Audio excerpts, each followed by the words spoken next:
कितनी बार करना चाहिए ब्रश? 12 घंटे से पहले करना है। सबसे इम्पॉर्टेंट है 2 बार ब्रश करें, बट ये है कि राइट टेक्निक से करें। तो इम्पॉर्टेंट ये है कि अगर आपने सुबह 6 बजे ब्रश किया है तो इट इज़ इम्पॉर्टेंट कि आप शाम को 5:30 बजे ब्रश कर लीजिए या उससे पहले ब्रश कर लीजिए।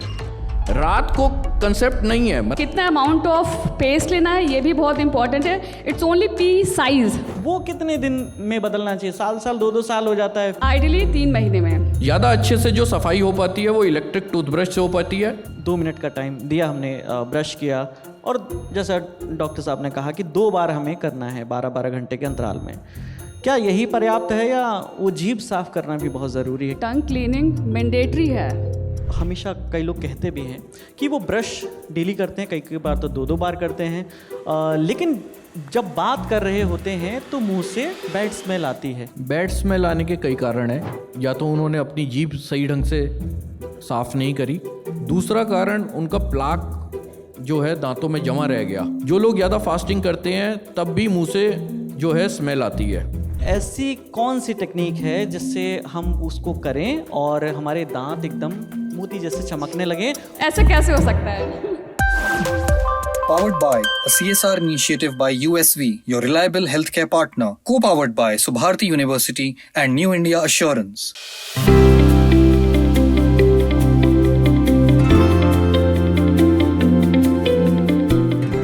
सबसे पहले तो सर आपसे शुरू करते हैं। आप मेरे सबसे पास बैठे हैं। हो ये भी सकता था कि लेडीज़ फर्स्ट, तो मैं आपसे शुरू करता हूँ। अमूमन हम लोगों को लगता है कि दांतों का काम सिर्फ चबाने का होता है। क्या इतना ही होता है दांतों का काम? बिल्कुल भी नहीं। दांतों का बहुत ज़्यादा रोल है हमारे जीवन में। खाली खाना खाने का रोल नहीं है, फोनेटिक्स में भी रोल है। जो आवाज़ निकलती है, साउंड निकलती है, वो भी दांतों की वजह से ही निकलती है। जब आप किसी को देखते हैं, एस्थेटिक रोल बहुत ज़्यादा है। दांत के बिना आप किसी अपनी पिक्चर को एडिट करके देखिए तो आपको समझ में आएगा कि आपकी फ़ोटो कैसी लगती है। मैंने एक बार देखी थी कैटरीना कैफ की photo without teeth. I can't imagine she is Katrina Kaif. तो दांतों का रोल एस्थेटिक में भी है, फोनेटिक्स में भी है, हमारी जॉ लाइन को मेंटेन करने के लिए भी है, खाली खाने तक सीमित नहीं है। बिल्कुल। आपसे मैम ये सवाल मैं पूछना चाहता हूँ कि ये टूथब्रश करने का जो तरीका होता है, बचपन में सिखाते थे जब भी खाना खाओ उसके बाद कर लेना है, और वो बचपन की बातें जब तक बचपन था तब तक ही सीमित थी। जैसे ही बड़े हुए, इंडिपेंडेंट हुए, भूल गए। सुबह एक बार कर लेते हैं ब्रश और फिर आराम से खाते रहते हैं। तो कितनी बार करना चाहिए ब्रश? सबसे पहले तो मैं ये बताना चाहूँगी कि 90% मेरे पास जो पेशेंट आते हैं उन्हें पता ही नहीं होता कि टूथब्रश करते कैसे हैं। They don't know the right technique of doing toothbrush, जिसके वजह से उनको बहुत सारी प्रॉब्लम्स हो जाती हैं। लाइक सर्वाइकल एब्रेशन हो जाता है, इनेमल इरोजन हो जाता है, जिसकी वजह से उनको दांतों में सेंसिटिविटी डेवलप हो जाती है। तो सबसे इम्पॉर्टेंट है 2 बार ब्रश करें, बट ये है कि राइट टेक्निक से करें। बिल्कुल दांतों को घिसना नहीं है बर्तन की तरह कि हमें दांत चमकाना है, नहीं। There is a right technique जो कि एक आपका डेंटिस्ट ही बता सकता है, बट आपको मैं एक ब्रीफ में बता दूंगी कि दांतों को एक्चुअल में कैसे राइटली हम उसको ब्रश करते हैं। हम लोग इसे बोलते हैं मॉडिफाइड बास टेक्निक। यूजुअली हम लोग ये यूनिवर्सली एक्सेप्टेड है कि हमें हॉरिजॉन्टली सिर्फ स्क्रब नहीं करना है, घिसना नहीं है। वी शुड, सबसे पहली बात है कि we should hold a brush like a paint brush. हम हमेशा स्ट्रांगली उसको फॉर्मली हम बिल्कुल उसमें करके हम बैक एंड फोर्थ हम रगड़ने लगते हैं, हॉरिजॉन्टली बिल्कुल स्क्रब करते हैं। ऐसा बिल्कुल भी ना करें। Gently, just like a paint brush. आपको जैसे आप हल्के हाथ से जैसे पेंट ब्रश आप पकड़ते हैं वैसे आप पकड़िए, और just make a 45 degree angle to the gums and to the tooth, and 3 teeth को लेके आप आराम से सर्कुलर मोशन में, स्वीपिंग मोशन में आप करते रहें पीछे से आगे। और सबसे इम्पॉर्टेंट है लिंगुअल साइड भी आपको ब्रश करना है। जैसे जो टंग के नीचे जो दांत हैं, इंसाइजर्स, उसमें यूजुअली लोग मिस कर जाते हैं कि हम वो नहीं करते हैं। वहाँ पे सबसे ज़्यादा कैलकुलस डिपोजिशन होता है। तो इसलिए राइट टेक्निक हमें यूज़ करनी चाहिए, और बच्चों में सर्कुलर मोशन हम लोग एडवाइस करते हैं करने के लिए, सो दैट कि उनके दांत हमेशा हेल्दी रहें। क्योंकि मैंने छोटे छोटे बच्चों को देखा है 2.5 साल के, मतलब कि उनको नर्सिंग बॉटल कैरीज हो जाती हैं क्योंकि माएँ ध्यान देती नहीं है। वो सोचती कि चलो दूध के दांत हैं कोई फ़र्क नहीं पड़ता, but it plays a important role in their life. Subharti University, one of the leading universities of North India. Exciting college life and top placements. Join Subharti University, Meerut. अभी बुजुर्गों में जिनमें जिंजाइवल रिसेशन होता है उसमें भी Stillman method हम लोग यूज़ करते हैं। और जैसे जो ऑर्थोडोंटिक जो ब्रेसेस जो बच्चे पहनते हैं, जो लोग वियर करते हैं, उनमें भी चार्टर्स मेथड हम लोग बताते हैं। तो बहुत इम्पॉर्टेंट है कि आप राइट टेक्निक से ब्रश करें और 2 बार ब्रश करें।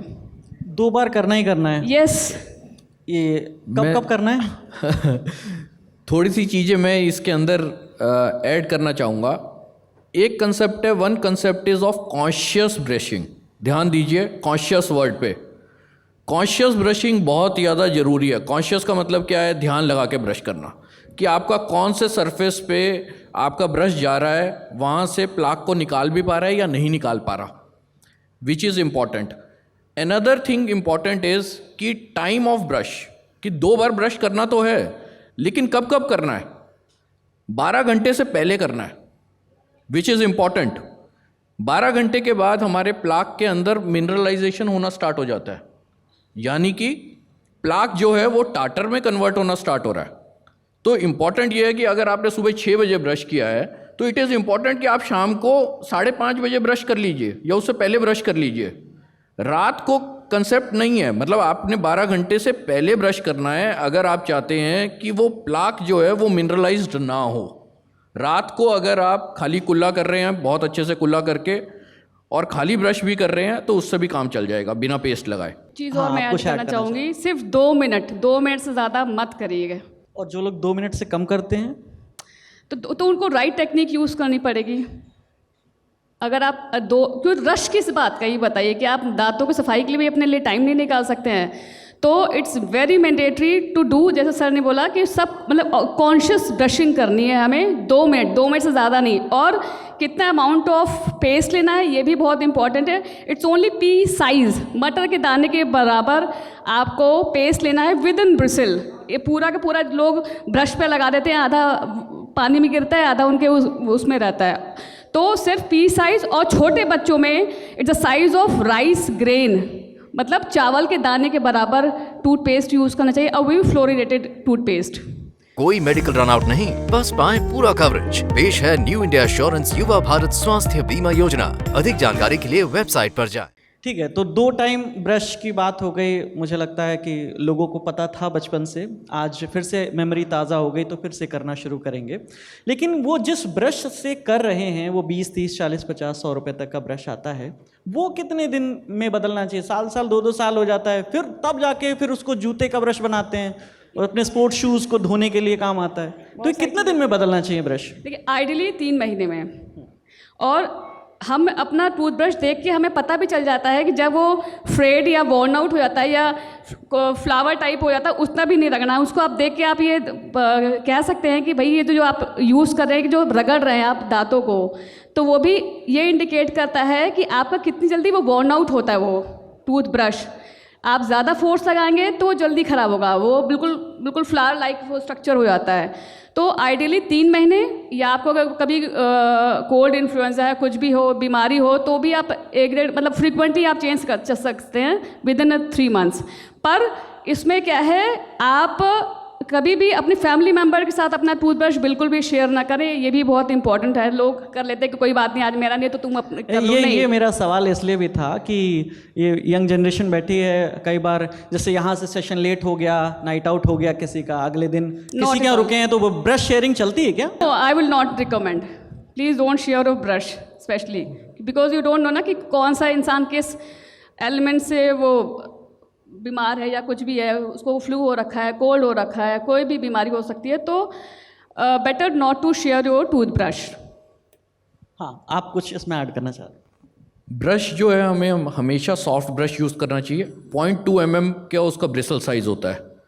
आजकल जो आ रहे हैं सब नाइलॉन वाले ब्रश आ रहे हैं। अब एक क्वेश्चन बीच में ये भी उठा था कि कितनी देर के लिए ब्रश करना चाहिए और कौन सा ब्रश यूज़ करना चाहिए। इलेक्ट्रिक ब्रश के अपने कई सारे फ़ायदे हैं, तो इलेक्ट्रिक ब्रश भी हम एक कंसेप्ट है वो यूज़ कर सकते हैं, which is suppose to be better in some ways. उसके अंदर टाइमर होता है, 1 मिनट के बाद टाइमर बजता है, तो आपको पता होता है कि 1 मिनट हो गया, 2 मिनट के बाद फिर टाइमर लगता है, वो पता होता है। जो चीज़ उसके अंदर इंपॉर्टेंट है वो ज़्यादा अच्छे से आपकी सफाई करता है इलेक्ट्रिक टूथब्रश, नंबर 1, क्योंकि उसके अंदर जब बबल्स फॉर्म होते हैं और cavitation going beyond the tip, concept ये है, जो इलेक्ट्रिक टूथब्रश है वो बियॉन्ड टिप भी साफ करता है।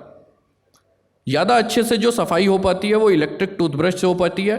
मैनुअल में आपको कंसेप्ट सीखना होगा, and mechanical removal of plaque is extremely important.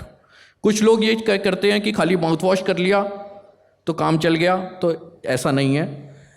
Brush जो है वो ब्रश का काम ही करेगा, माउथ वॉश ब्रश का काम नहीं करेगा। तो mechanical removal of plaque is at most important. बिल्कुल, इसी से जुड़ा मेरा अगला सवाल है कि माउथ वॉश की बात आती है, इसके अलावा फ्लॉसिंग की बात आती है, तो नॉर्मली क्या होता है कि जब लोग डेट पे जाते हैं तब ये 2 चीज़ें करते हैं, तो ये कब करना चाहिए और ये कितना ज़रूरी है, और करना भी चाहिए कि नहीं करना चाहिए?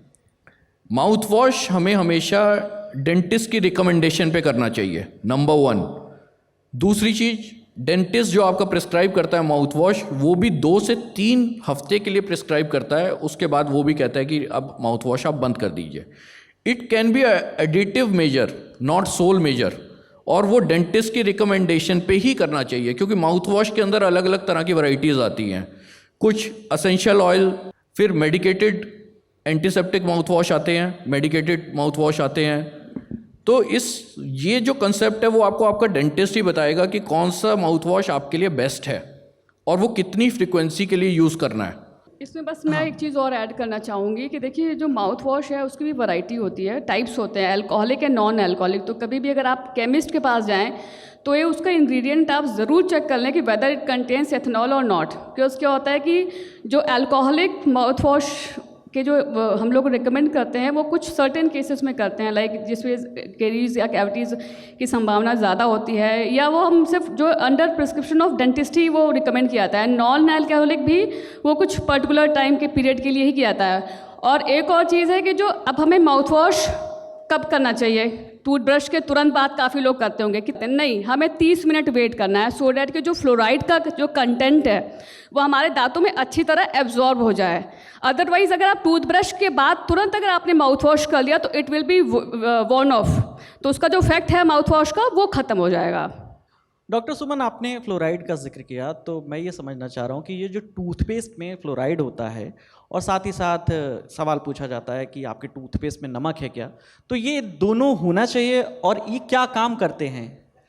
देखिए, फ्लोराइड एक आयन है जो कि इम्पॉर्टेंट है, no doubt, to the protection of enamel, क्योंकि नो डाउट कि हमें कैविटी होने से बचाता है। पर यह है कि इसमें कितना कंटेंट होना चाहिए, कितनी मात्रा में होना चाहिए, ताकि अगर बच्चा या कोई भी स्वॉलो कर लो तो उसको नुकसान ना पहुँचे। तो फ्लोराइड जो है छोटे बच्चों में अंडर 3 इयर्स वो सिर्फ हम 1000 ppm तक रिकमेंड करते हैं। Between 3 to 6 years it varies to 1000 to 350 ppm, and beyond 6 years ये होता है 1050 to 1500 ppm। वो एडल्ट्स में भी वही यूज़ करते हैं। बट ये है कि जिसमें हाई रिस्क कैविटी जिसके होने का जिसमें डर होता है, या जिसमें ड्राई माउथ होता है, ड्राई माउथ इज ज़ीरोस्टोमिया कंडीशन, जिसमें क्या होता है कि सलाइवा कम बनता है। उसमें केस में क्या हो कि हमारा जब सलाइवा कम बनेगा तो जो हमारी प्लाक और कैलकुलस का डिपोजिशन भी ज़्यादा होता है, तो उसमें फ्लश आउट भी कम होता है। और इसलिए उस कंडीशन में भी हम लोग रिकमेंड करते हैं कि अगर फ्लोराइडेड टूथपेस्ट रहेगा तो कैविटीज़ की होने की संभावना कम रहेगी। तो और आप कभी भी अगर टूथपेस्ट लें तो उसमें मेंशन होता है कि फ्लोराइड की मात्रा उसमें कितनी है, 450 तक 1500 तक हम लोग रिकमेंड करते हैं।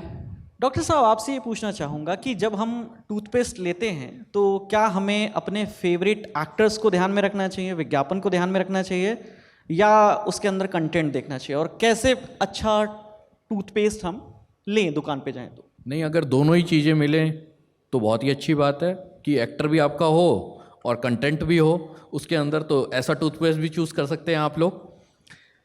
इसके अंदर क्या है कि टूथपेस्ट के अंदर अलग अलग तरह की टूथपेस्ट मार्केट में अवेलेबल हैं। एक होती है मेडिकेटेड टूथपेस्ट, एक डिसेंसिटाइजिंग टूथपेस्ट। डिसेंसिटाइजिंग टूथपेस्ट बहुत कॉमन है, जब भी किसी को ठंडा गर्म लग रहा होता है तो वो डिसेंसिटाइजिंग टूथपेस्ट यूज़ करते हैं। वो भी 2-3 तरह की आती हैं, उन्हें भी हमें चूज़ करना पड़ता है। तो अगर किसी को डिसेंसिटाइज करने हैं अपने दांत तो वो वाली पेस्ट को यूज़ करता है, पर लेकिन वो भी डेंटिस्ट की प्रिस्क्रिप्शन के बाद ही हमें यूज़ करना चाहिए, हमेशा यूज़ नहीं करना चाहिए। तो ये होता क्यों है जिसका आपने जिक्र किया, दांतों में घनघनाहट, सनसनाहट? देखिए इसके झनझनाहट, ये क्यों 2-3 होती है? हाँ 2-3 कारण है।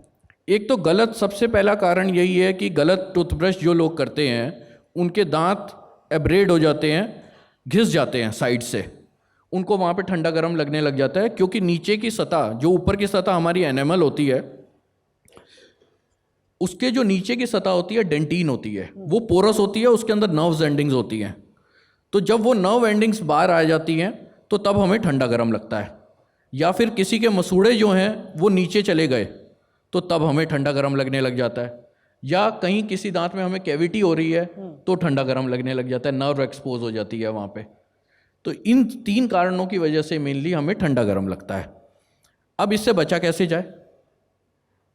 सबसे पहला तो ये है कि आप अपने डेंटिस्ट को जाके दिखाइए, वो ये आपको सही बताएगा कि आपका दांत नीचे चला गया है, मसूड़ा नीचे चला गया है, या फिर आपकी कैविटी हो गई है। अगर कैविटी हो गई है तो उसमें डिसेंसिटाइजिंग पेस्ट आपका काम नहीं करेगी, उसके अंदर आपको कैविटी को फिल कराना पड़ेगा या रूट कैनाल कराना पड़ेगा, तो तब जाके वो सही होगी। अगर मसूड़ा नीचे चला गया है किसी वजह से, और वहाँ पे उस मसूड़े को नीचे जाने को बोलते हैं जिंजिवाइटिस या पेरोडोंटाइटिस, वो कंडीशन है, तो उसमें आपका डेंटिस्ट वहाँ पे कुछ सफाई करता है, कुछ आपको डिसेंसिटाइजिंग कुछ टाइम के लिए टूथपेस्ट देता है या डिसेंसिटाइजिंग माउथ वॉश भी देता है। वो आपको डेंटिस्ट की सलाह से ही लेना है, बिना डेंटिस्ट की सलाह से आपको ये मेडिकेटेड टूथपेस्ट नहीं करनी हमेशा। बिल्कुल। डॉक्टर सुमन, आपसे मैं ये जानना चाहूँगा कि कई बार होता है, जैसा आपने बताया कि 2 मिनट का टाइम दिया हमने, ब्रश किया, और जैसा डॉक्टर साहब ने कहा कि 2 बार हमें करना है 12-12 घंटे के अंतराल में।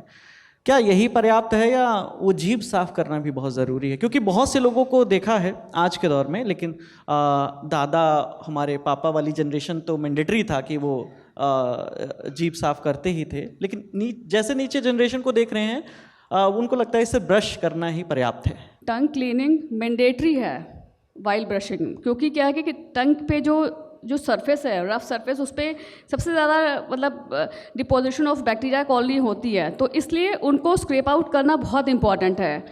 इसलिए मैं हमेशा, जैसे कि आप सबसे पहले जब आप डॉक्टर के पास जाते हैं तो हमेशा वो जीभ निकाल के आपको वो चेकअप करता है कि आप जीभ निकालो, दिखाओ, क्योंकि ऐसे बहुत सारे इन्फेक्शन है, कैंडिडियासिस वगैरह हो जाते हैं, जो कि हम लोग उसमें रूल आउट करते हैं कि भाई इसमें इसकी हाइजीन अच्छी नहीं है। तो साथ साथ ब्रश करने के साथ साथ आपको टंग को भी साफ करना उतना ही इम्पॉर्टेंट है। बिल्कुल।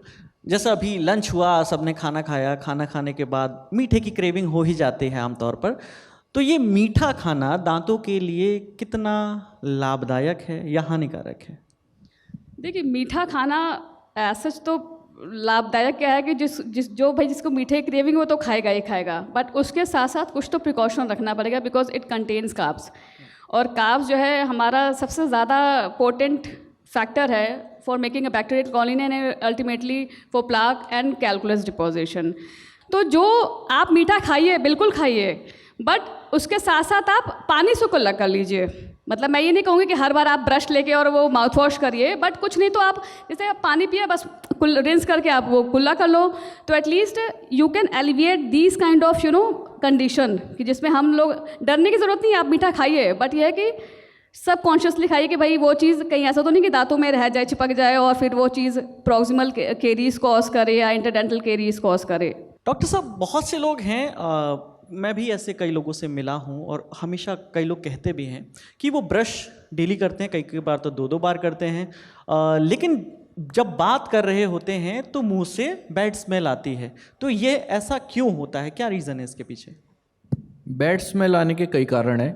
या तो उन्होंने अपनी जीभ सही ढंग से साफ़ नहीं करी, एक कारण ये हो सकता है।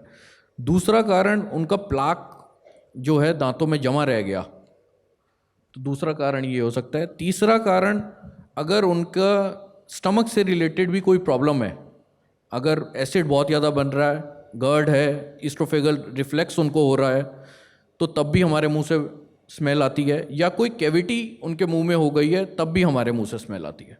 तो ये 4-5 कारण हैं जिसकी वजह से बैड स्मेल हमारे मुंह में आती है। अनदर थिंग, जो लोग ज़्यादा फास्टिंग करते हैं, ये शायद कारण नहीं पता होगा, जो लोग ज़्यादा फास्टिंग करते हैं तब भी मुंह से जो है स्मेल आती है, क्योंकि हमारे पेट के अंदर वेपर्स फॉर्म होते हैं और जब वो वेपर्स बाहर आते हैं तब भी हमारे मुंह से जो स्मेल आती है। इसीलिए डाइट का बहुत बड़ा रोल है। अगर हम एक स्टेबल डाइट लेंगे, प्रॉपर ब्रेकफास्ट करेंगे, लंच करेंगे और डिनर करेंगे जैसा कि बना हुआ है, तो ये स्मेल रुक जाती है, कम आती है।